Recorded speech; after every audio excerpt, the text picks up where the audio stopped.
দামের ব্যাপারে open challenge সাগর electronics, Debnath হসপিটালের কাছে, বাসুদেবপুর, আরামবাগ।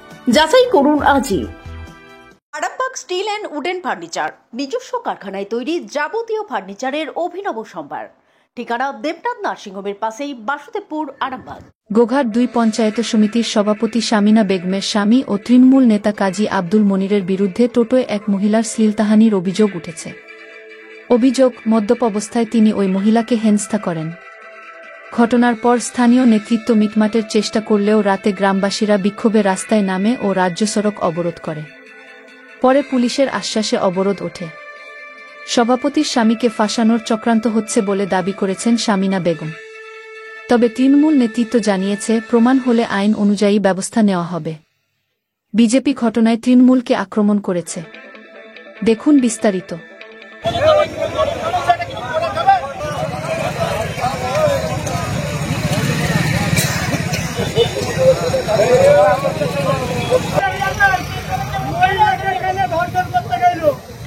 দিনের বেলা মহিলাকে কেন ধর্ষণ করতে গেল?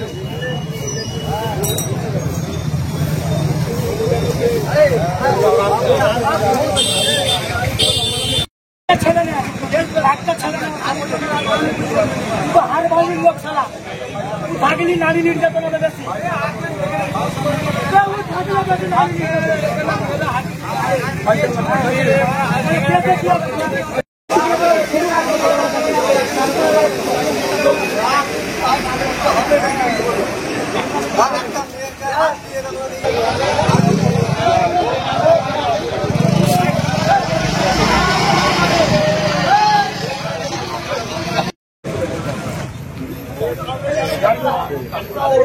আমার মা গেল ডাক্তার দেখাতে, ডাক্তার দেখানোর পর এসছিল দিয়ে আমার ভাইদের হোটেলেতে বিরিয়ানি নিতে ঢুকেছিল। একটা এখানের কর্মী ছিল আমাদের পাড়ারই লোক, ঠিক আছে, সে টোটোতে উঠে তাকে নিয়ে যাচ্ছিল। তার নাম হচ্ছে বাদুপাড়ার মনির হোসেন, ঠিক আছে। হওয়ার পর সভাপতির হাজবেন্ড হওয়ার পর এখন হোটেল থেকে যায়, আমার মায়ের অশ্লীল ভাবে কাজ করে, এরকম জাং ফাং টিপি করে, উন্না নিয়ে টানাটানি করছিল, টানাটানি করছিল। আমার মায়ের সঙ্গে অশ্লীল ভাবে ব্যবহার করেছে। আমার মা ঘরে যে কান্নাকাটি করছে, এরকম ভাবে জাংগুলো অব্দি খুলে দেখাচ্ছে, ঠিক আছে। আর বিচার যা করবে প্রশাসন এখানে করলে করুক, তাহলে আমরা ক্লাবে তালা মেঘ। কে করেছিল এটা? এটাই তো তৃণমূলের কালচার। এই দলটার নামই তো তৃণমূল দল, যেখানে নারীদের সম্মান করা হয় না, যেখানে হসপিটালে চাকরি করতে গিয়ে নার্সকে ধর্ষণ করা হচ্ছে, স্কুলে বাচ্চারা পড়তে যাচ্ছে সেখানে ধর্ষণের শিকার হচ্ছে, কলেজে যাচ্ছে শ্লীলতাহানির শিকার হচ্ছে, রাস্তায় পথ চলতি মেয়েদেরকে অত্যাচার করা হচ্ছে। এই দলটা পশ্চিমবাংলার নারীদের কখনোই সম্মান করতে জানেন না। পশ্চিমবাংলার নারী মানে তাদের কাছে ভোগের বস্তু। আবারও পরিচয় হয়ে গেল আমাদের গোঘাট ২ নম্বর ব্লকের পঞ্চায়েত সমিতির সভাপতি স্বামী সেটা করে তা দেখিয়েও দিলেন। এই লজ্জা তো পশ্চিমবাংলার লজ্জা, মমতা ব্যানার্জির লজ্জা। একজন পশ্চিমবাংলার মহিলা মুখ্যমন্ত্রী থাকতেও চোখে ঠুলি পড়ে থাকেন, আর তার নেতারা ভাই ভাই করা মদ মাংস আর মেয়ে নিয়ে রাস্তায় বেলিলাপনা করবেন, আর কিছু বলতে গেলেই তাদেরকে কিছু ধোয়া তুলসী পাতার মতো আমরা কিছু জানি না। এই সরকারটাকে দেখলে ঘেন্না লাগে। নারী হিসাবে একজন মুখ্যমন্ত্রী মমতা ব্যানার্জিকে দেখলে আমাদের ঘেন্না বোধ হয় যে কোন রাজ্যে বসবাস করছি, যেখানে একটা নারীদের সুরক্ষা উনি দিতে পারেন না। গোটা পশ্চিমবাংলা আজকে হতাশ। আগামী দিনে পশ্চিমবাংলার জনগণকে জাগতে হবে। যদি না জেগে থাকে, এই রকম অত্যাচারের শিকার আজকে রাস্তায় হচ্ছে, কাল বাড়ির মেয়েদেরকে তুলে নিয়ে যে করবে। এই শিকার প্রত্যেককে ভোগ করতে হবে। আজকে যারা চোখ বুঝে বসে আছেন তারা এবার জাগুন। পরিবর্তনের দিন এসেছেন, পরিবর্তন না করলে কোন রকম কিচ্ছু করতে পারবেন না। আর ওনার স্ত্রী যে লম্বা চওড়া বড় বড় বক্তব্য দিচ্ছেন, আগে স্বামীর চরিত্রটাকে ঠিক করতে বলুন।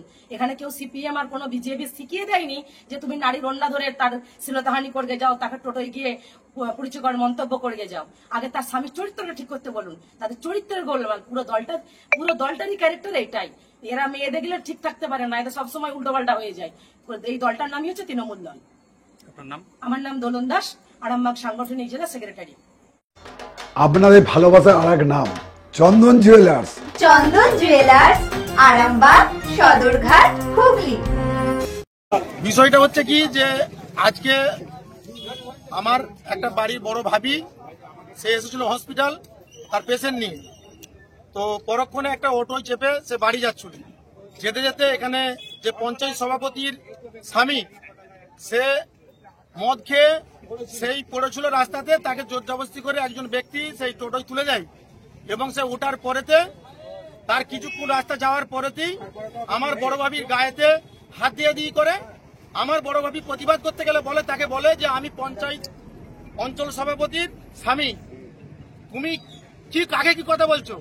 তারপরে সে বলছে তুমি যেই হও তো তুমি আমার গায়ে কেন হাত দিচ্ছ। যখন সে বলেছে গায়ে কেন হাত দিচ্ছ তখন সে তাকে গালাগালি এত অশ্লীল ভাষা বলেছে যেটা মুখে উচ্চারণ করা যাবে না, আমার পক্ষে উচ্চারণ করা সম্ভব নয়।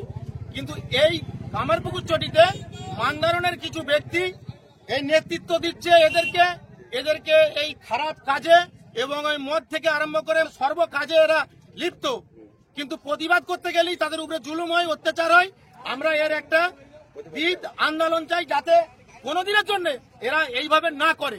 আর দ্বিতীয় নম্বর কথা হচ্ছে এরা এই কামারপুকুর চটি থেকে কোনো গরিব মানুষ, ফুটপাতেতে বসবাসকারী মানুষ, তারা যদি কিছু একটা চায়ের দোকানে ডেরে ফেলে এই জোচ্চোরদের জন্য তারা ওই যে সেখানে তলা তোলার জন্য সকালে একজন যাবে যে বলবে 1000-2000 টাকা দাও, বিকালে একজন যাবে বলবে 1000-3000 টাকা দাও, নাহলে দোকানে তালা মেরে দেবো। এদের অতিষ্ঠতে মানুষ খুব অসুবিধার মধ্যে আছে। আমরা চাই এটা হচ্ছে এখানে এই মনির, যে মনির আব্দুল গোষ্ঠীর লোক, সেই মনির এখানে তো সবসময় থাকে এবং নেশাগ্রস্ত অবস্থায় থাকে।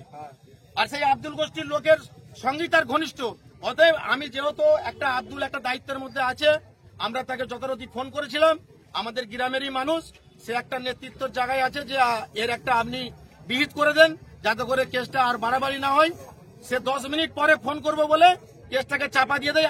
এখন পর্যন্ত কোনো কিছু যোগাযোগ করেনি এবং মোবাইলে সুইচ অফ, তার সঙ্গে যোগাযোগ করতে পারিনি। শাসক দলের নেতা যার বিরুদ্ধে অভিযোগটা সে হচ্ছে মনির, পঞ্চায়েত সভাপতির ওই স্বামী যে করেছে ঘটনাটা। আপনারা কি চাইছেন? আমরা চাইছি তার প্রতিবাদ। আপনার নাম? আমার নাম শেখ ফজলুল হোসেন। আমি আপনাদের মারফত এই বিষয়ে জানতে পারলাম প্রশাসন তদন্ত সাপেক্ষে তার নিশ্চিতভাবে তার তদন্ত করবেন। যদি কেউ দোষী সাব্যস্ত হয় তার শাস্তির ব্যবস্থাও করবে। আমি দলের ঊর্ধ্বতন কর্তৃপক্ষকে জানাবো, যদি তদন্ত করে কেউ দোষী সাব্যস্ত হয় দল যে এই বিষয়ে কাউকে রেয়াত করবে না, এটা আমি নিশ্চিতভাবে আপনাদেরকে বলতে পারি। ডক্টর অজয় শাস্ত্রীকে অনেক ধন্যবাদ। যে ছেলেকে আগে বকেও পড়ানো যেত না, সে আজ নিজে থেকেই পড়াশোনা করছে। ডক্টর অজয় শাস্ত্রীকে অনেক ধন্যবাদ। আজ শুধুমাত্র ওনার জন্যই আমার ডুবন্ত ব্যবসা আবার নতুন করে সফলতার স্বাদ পেল।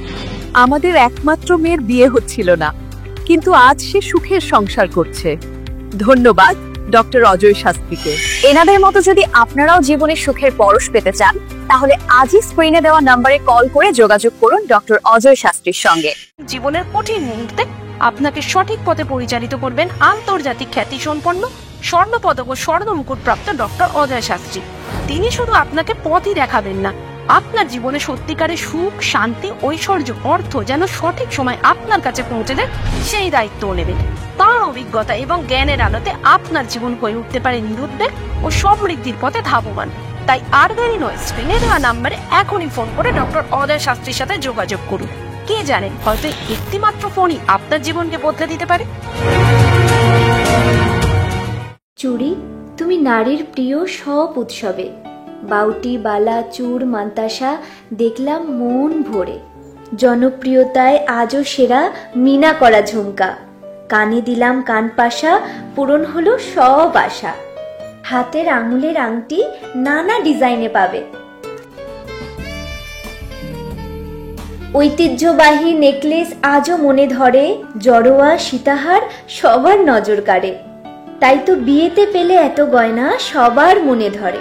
নতুন সম্পর্কের শুরুটা আজও সোনার মতো খাঁটি। যখন সেরা জিনিস, সেরা কালেকশন, সাথে ন্যায্য দাম, তবে উন্নতর কেন?